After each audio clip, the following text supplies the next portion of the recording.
দুইটি সেন্টেন্সের মধ্যে স্পেস কতটুকু হবে তা ঠিক করা সম্ভব। এমএস ওয়ার্ডের মাধ্যমে খুব সহজেই ঠিক করা সম্ভব। তো এখানে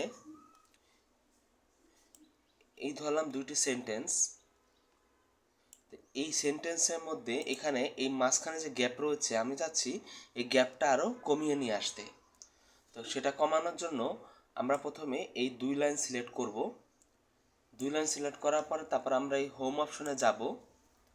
হোম অপশনে গিয়ে এখানে আমরা একটি অপশন দেখতে পাই, সেটা হচ্ছে লাইন স্পেসিং। লাইন স্পেসিং করার জন্য এখানে ক্লিক করতে হবে। ক্লিক করার পর এখানে দেখি যে এখানে আমাদের এই দুইটা সেন্টেন্সের মধ্যে গ্যাপ আছে 1.15। তো আমি চাচ্ছি এটাকে আরও কমিয়ে নিয়ে আসতে। তাহলে এখানে 1 দিলাম আমরা। তো 1 দেওয়ার পর এখানে আরেকটু কমে আসলো, কিন্তু আমি চাচ্ছি আরও আরও কমানোর জন্য। তো আরও কমাতে হলে এখানে এখানে আমরা দেখব যে এই লাইন স্পেসিং নামে একটা অপশন আছে, সেখানে যাব। তো সেখানে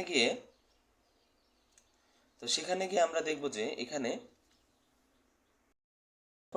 এই অপশনে গিয়ে এখানে আমরা এই লার্ন স্পেসিং অপশনে আসবো। তো এখানে আমাদের দেওয়া আছে 6, কিন্তু আমি চাচ্ছি একদম মানে লেগে থাকবে, কোনো গ্যাপই থাকবে না। তাহলে এখানে 0 দিয়ে দিতে হবে।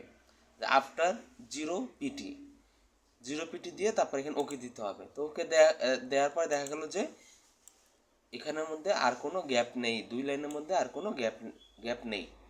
এখন আবার যদি আমরা চাই যে এই দুইটা লাইনের মধ্যে গ্যাপ আমরা বাড়াবো, তা গ্যাপ বাড়ানোর জন্য এখানে সে আগের মতো এই লাইন স্পেসিং অপশনে যেতে হবে। তারপরে এখানে সর্বোচ্চ 3 আছে, তো 3 আমরা দিয়ে দিলাম। তো 3 দেওয়ার পর দেখা গেল যে এখানে দুই সেন্টেন্সের মধ্যে মাঝখানে এত বড় গ্যাপ সৃষ্টি হচ্ছে। তো এভাবে আমরা খুব সহজেই দুই লাইনের মধ্যে এভাবে আমরা লাইন স্পেসিং করতে পারবো।